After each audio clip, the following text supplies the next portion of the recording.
अरे भाई पिक्चर चालू करो बे। एक तो कौन सा बैरोमीटर है जो आप पता लगा देते हैं कि राहुल गांधी तो चेहरा देखकर बात कर रहे हैं और प्रधानमंत्री दिल में उतर कर बात कर रहे हैं? ये कौन सा आपके पास मेजरमेंट का तरीका है, बता दीजिएगा मुझे। मैं बताता हूँ। राहुल गांधी चेहरा का अर्थ यह हुआ, राहुल गांधी जी यह देखते हैं कि सामने किस जाति संप्रदाय किस मजहब के लोग खड़े हैं और वहाँ उनको किस तरह की बातचीत करनी है, और यही तुष्टीकरण की राजनीति है। प्रधानमंत्री जी चेहरा देख के नहीं करते, प्रधानमंत्री जी के लिए पूरा भारतवर्ष एक परिवार है। कंचन कुछ कहना चाह रही, कंचन कुछ कहना चाह रही। चेहरा देखकर बात करते हैं सर। हम आपको बता दें, ये सिर्फ सुविधा प्रधानमंत्री नरेंद्र मोदी जी को अवेलेबल है। वो बिहार में जाते हैं, 14 कैंडिडेट अभी तक परिवारवाद से दिए हैं, एक भी शब्द परिवारवाद पर नहीं बोलते। क्या बोला तूने? सॉरी एक भी परिवारवाद के डिफिनेशन में अगर आप जाएंगे तो फिर लालू जी आजादी और जो तेजस्वी मेरे अच्छे मित्र हैं उनके बारे में बातचीत मुझे करनी होगी, उनके बारे में मुझे बातचीत आप सच में परिवारवाद पे आप सच में बात करना चाहती हैं? नमस्कार दोस्तों, मैं हूं सुनील और आप देख रहे हैं क्विक रिएक्शन में आप सबका एक बार फिर से स्वागत है। आज का वीडियो होगा कंचन यादव के कुछ फनी सेगमेंट्स, ब्लॉपर्स, मीम्स। ये भी एक प्रकार की सुप्रिया श्रीनेत है, सपा पार्टी या आरजेडी पता नहीं कौन सा पार्टी को बिलोंग करती है और किस पार्टी को बैक करती है, भगवान जाने। इतना बड़बोली है, सुप्रिया श्रीनेत को भी पार कर जाएगी। बहुत ही फनी इंसिडेंट है इन लोग का। चलिए वीडियो देखते हैं, और चैनल पर पहली बार आए तो सब्सक्राइब करके जाना। वीडियो पूरा देखिए, मजा लीजिए।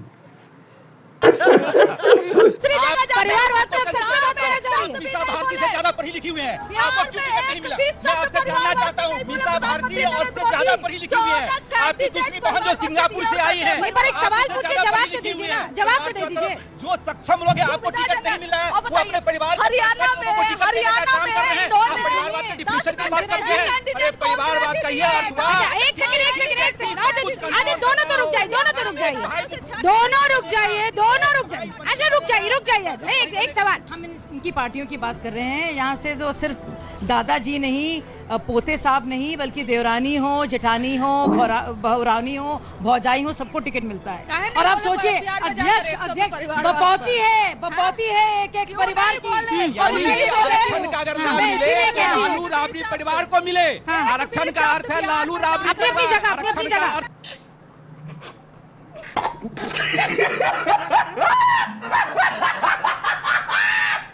आप एनडीए की दिक्कतों पर खुश होते घूम रहे हैं। आप अपनी दिक्कतें तो संभालिए पहले। यही तो महेश वर्मा कह रहे थे। देखिए संदीप जी, हम झारखंड में पहले मुख्यमंत्री चेहरा कौन होगा पहले से डिसाइडेड था, जीते। जम्मू कश्मीर में जीते। कांग्रेस ने जहां पहले मुख्यमंत्री चेहरा नहीं डिसाइड किया, कांग्रेस प्रॉब्लम है ना। तो कांग्रेस प्रॉब्लम नहीं है, एक प्रॉब्लम है। कांग्रेस प्रॉब्लम नहीं है। प्रॉब्लम यह है कि भाई हमारे पास मुख्यमंत्री चेहरा 2020 में भी बना हुआ है, तो उसमें कोई इब्बत है ही नहीं, उसमें कोई इब्बत नहीं था। जैसे कांग्रेस दबाव डाल रही है ना। भाई पिछली बार 70 सीटें आपने कांग्रेस को दी, वो 19 जीत पाई।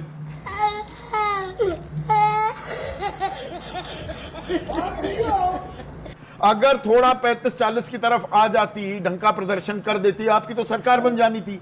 वाम खेमे को आप 30 में निपटा दिया, उनको ज्यादा सीटें दे देते, आपकी सरकार बन सकती थी। ये कांग्रेस भी जानती है, इसलिए कांग्रेस कह रही है नहीं, हम तेजस्वी को क्यों मान लें। अभी कांग्रेस को लगता है कहीं 70 से कम सीटें ना दे। आपको लगता है कि कांग्रेस तो मांग रहे हैं। उनकी जितना जनाधार होगी बिहार में, उसी हिसाब से सीटें मिलेगी। कौन सी सीट? वो उनके दबाव से कोई डर जाएगा क्या? किसी के भी दबाव से कोई डर जाएगा क्या? जिसकी जितनी औकात होगी, गठबंधन में औकात का खेल है। हाँ। आपके पास कितना जनाधार है, हमारे पास कितना जनाधार है। जिसका ज्यादा एमएलए होगा, जिसके ज्यादा जनाधार होगी, उसके मुख्यमंत्री बनेंगे। तो बहुत सिंपल है, इसमें कोई इब्बत का मामला है नहीं। लेकिन इंडिया में देखें तो ये तो थोड़ी दिक्कत का सबब हो रहा है। इसका मतलब इंडिया गठबंधन में तो थोड़ी दिक्कत का सबब हो रहा है। इसका मतलब इंडिया गठबंधन में क्या दिक्कत का सबब है इसमें? भाई आपस में एक दूसरे की औकात बताने लगो तो मतलब देयर इज अ प्रॉब्लम, समस्या है। फिर आप कोई यहाँ कदम ताल थोड़ा कर रहे हैं। अब ऐसी मजबूरी तो हमारी नहीं है कि तीसरे नंबर की पार्टी कोई हो और वो मुख्यमंत्री बन के बैठा रहे, और जो 70+ तो विधायक हो, और दो बार उनके साथ गए, आपका नंबर ज्यादा था तो भी उनके साथ गए ना आप। मुझे अपने घर जाना है। तो आए थे चलकर, हम चले गए। हाँ। फिर वो चले गए तो अपना वो देखे। लेकिन ये हकीकत ये है कि 2020 में ही जो फॉर्मेट तैयार था संदीप जी, चुनाव का वही फॉर्मेट इस बार भी है, वही मुद्दे, वही इश्यूज इस बार भी है, वही चेहरा इस बार भी है। तो सचिन पायलट जी के नाम मान लेने से, किसी के नाम मान लेने से कुछ बदल नहीं जाएगा बिहार में। नहीं, 7 तारीख को राहुल गांधी जाते हैं, नौकरी पलायन रोको, नौकरी दो, यात्रा तेजस्वी के आंखों की किरकिरी है ना कन्हैया, मैं गलत जानकारी तो नहीं दे रहा हूँ। अच्छा। दोनों की नहीं बनती ना, दोनों युवाओं की। अच्छा संदीप, वो घूम रहे हैं पैदल, उनके साथ राहुल गांधी घूमते हैं और तेजस्वी वहां पर दिखते नहीं संदीप है। जी मैं आपसे पूछ रही हूँ, जो व्यक्ति 2 बार लोकसभा लड़के हार गया हो और उससे तेजस्वी जी वो आंखों की किरकिरी होंगे क्या? उनके क्या औकात है कन्हैया कुमार की? मैं आपसे पूछ रही हूँ। आप यही देखिए, फिर औकात आपने दूसरी बार कांग्रेस की भी औकात पूछ ली और बोल रहे हैं ना, और कन्हैया की औकात भी आपने। लीडर ऑफ अपोजिशन है Tejashwi ji, leader of opposition है, डिप्टी चीफ मिनिस्टर रहे, और एक ऐसे लड़के से डर जाएंगे क्या जो 2 बार लोकसभा हार गया है? मेरा बेस क्या है? शाबाश बेटा, बहुत बढ़िया। मैं कह रही हूँ कि आरएसएस हमेशा आरक्षण के खिलाफ रही है, संविधान के खिलाफ रही है। आरएसएस एक पॉलिटिकल ऑर्गेनाइजेशन है और कभी भी गवर्नमेंट ऑफिशियल, लेकिन फिर भी आपने अपनी बात को रखा है, आप अपनी बात रखने का अधिकार है, देश में आजादी है। आपने बोला, आपने बोला, कितना बोलती है रे बाबा। देखिए हम तो माफी वीर मानते हैं वीर सावरकर को, आप खुद भी मानते हैं वीर सावरकर को, दूसरों को भी सुनने का मौका दो बहन जी। भगवान राम को कुछ लोग मानते हैं, कुछ लोग नहीं मानते, हर वर्ग के लोग होते हैं। जब ईश्वर के लिए ये बात है तो सावरकर तो इंसान थे भाई, सीधी सी बात है। लेकिन फिर भी आपने बोला कि वीर सावरकर ने माफी लिखी इसलिए वो माफी वीर थे, यही बोला। पंडित नेहरू ने भी एक माफी लिखी थी। वो माफी पंडित है, वो लिखी थी ना पंजाब की जेल से, मोगा की जेल से, बिल्कुल लिखी थी, पढ़ लीजिए। मोगा की जेल से माफी लिखी थी। तो आप लाइव दिखा दीजिए। लाइव क्या, मैं तो फैक्ट बता रहा हूँ मैडम, मैं फैक्ट बता रहा हूँ, मैं फैक्ट पटल पे रख दूंगा, मैं फैक्ट को रख दूंगा। मोगा की जेल से पंडित नेहरू ने माफी लिखी थी। आप लाइव, मैं आपको सही बोल रहा हूँ, तो फिर आप पंडित नेहरू के बारे में क्या बोलेंगे? इसलिए मतलब जो आदमी अंडा आकार की जेल में बंद था 2 लाइफ टाइम के लिए, वो माफी वीर है और बाकी सब वीर है। आप I challenge you Amit ji कि पंडित नेहरू जी का वो आप पत्र अपने लाइव टेलीकास्ट पे चलाइए और बोलिए कि इसलिए उन्होंने माफी मांगा था क्योंकि उन्हें जेल से आना था और ब्रिटिश का साथ देना था जो सावरकर ने किया। आप कंपेयर कैसे कर सकते हैं? कंपेयर नहीं, मैं बिल्कुल कंपेयर हो सकते हैं, दोनों फ्रीडम फाइटर थे मेरी नजर में, बिल्कुल कंपेयर हो सकते हैं। पंडित नेहरू भी फ्रीडम फाइटर है और वीर सावरकर भी फ्रीडम फाइटर रहे और वीर सावरकर को 2 लाइफ टाइम मिली, बिल्कुल कंपेयर हो सकते हैं। Okay, Rizwan Ahmad wants to make a point. अभी बहन ने ये बोला और बड़ी मजबूती से बोला कि हमें दिखाइए कि कहाँ नेहरू जी ने माफी मांगी है। आप अच्छा देश को आरएसएस के वो डॉक्यूमेंट्स दिखाइए, वो एविडेंस दिखाइए, वो पत्राचार दिखाइए जहां पर संविधान विरोधी, राष्ट्र विरोधी, सेकुलरिज्म विरोधी बातें कही गई हैं। सही पकड़े हैं। आप कभी शाखा में गई हैं?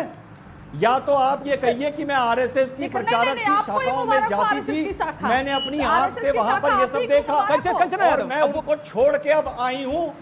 आप गई हैं किसी शाखा में? गई हैं? आप गई हैं? आपको मुबारक हो वहां पर आरएसएस की शाखा में। बस विरोधी बातें चलती हैं। मतलब ये है कि जो आप जब शाखा में गई नहीं है, आप नागपुर गई नहीं है, आपको अनुभव नहीं है, तो आप कैसे बैठ के बोल सकती हैं कि आरएसएस देश विरोधी है या राष्ट्र विरोधी है? कैसे बोल सकती हैं आप? क्यों नहीं आप समाज को सुधार दिए होते? क्यों समाज रिग्रेसिव मोड में जा रहा है? अगर आपको इतना अनुभव है तो आप ठेकेदारी लीजिए कि समाज प्रोग्रेसिव वे में जाए। आप क्यों समाज आज रिग्रेसिव वे में जा रहा है? एक मिनट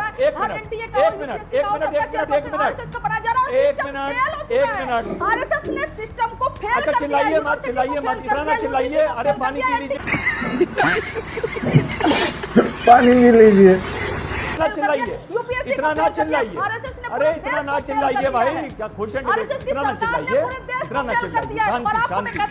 ये बताइए, रिजवान अहमद 30 सेकंड, देन विवेक जी। आप जो कह रही हैं कि देश रिग्रेसिव मोड में जा रहा है, देश रिग्रेसिव मोड में 1975 में जा रहा था जब नीतीश कुमार की, जॉर्ज फर्नांडिस की, लालू प्रसाद यादव की, मुलायम सिंह यादव की राजनीति में पैदाइश हुई थी और ये लोग आरएसएस के साथ ही जेल में थे, जैसे पहले वक्ता बोल चुके। 1975 में जा रहा था, जब नीतीश कुमार की, जॉर्ज फर्नांडिस की, लालू प्रसाद यादव की, मुलायम सिंह यादव की राजनीति में पैदाइश हुई थी और ये लोग आरएसएस के साथ ही जेल में थे, जैसे पहले वक्ता बोल चुके हैं। और रही बात कि तब आरएसएस संविधान को नहीं मानती थी, तो भैया तब तो समाजवाद भी कांग्रेस को नहीं मानता था। आज एक दूसरे की गोद में बैठे हुए हैं। अच्छा लगा हो तो लाइक शेयर और सब्सक्राइब कीजिए, कमेंट सेक्शन में कमेंट भी कीजिए। मिलते हैं अगले वाले वीडियो पे। जय श्री राम।